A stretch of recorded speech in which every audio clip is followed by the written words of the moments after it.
आओ बच्चों, आज तुम्हें जोसेफ की कहानी सुनाई। एक छोटी से गांव में जोसेफ नाम का लड़का रहता था। वह बुद्धिमान था, लेकिन थोड़ा जिद्दी भी था।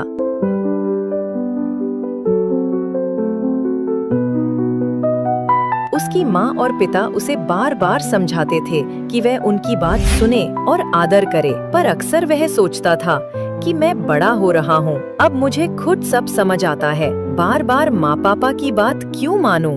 दिन भर दिन वो बिगड़ता ही जा रहा था। जोसेफ, खाना खा लो बेटा।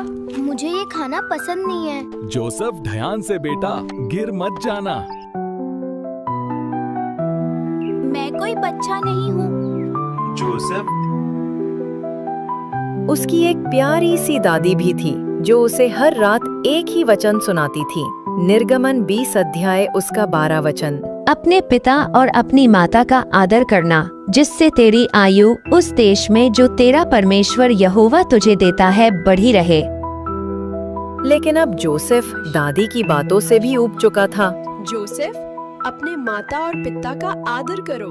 बस करो दादी, आप हर बार एक ही बात वो बताती अब रहती किसी हो। की भी नहीं सुनता था, लेकिन उसकी दादी फिर भी उसे समझाती। दादी कहती, बेटा, ये कोई साधारण बात नहीं है। परमेश्वर ने वचन में वादा किया है कि अगर तुम माता पिता का आदर करोगे तो तुम्हारा जीवन आशीषों से भर जाएगा और तुम्हारी आयु लंबी होगी।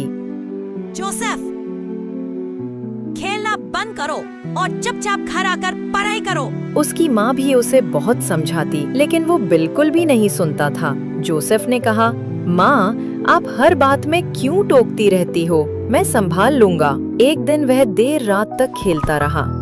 जोसेफ, चलो खेलना बंद करो, अभी पढ़ाई का टाइम हो गया है।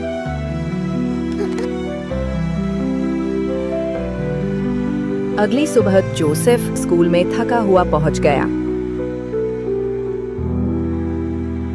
टेस्ट में उसका दिमाग काम नहीं कर रहा था और अच्छे अंक नहीं आए। अगले दिन उसकी टीचर ने उसे बहुत डांटा और उसे सारी क्लास के सामने पनिशमेंट भी दी।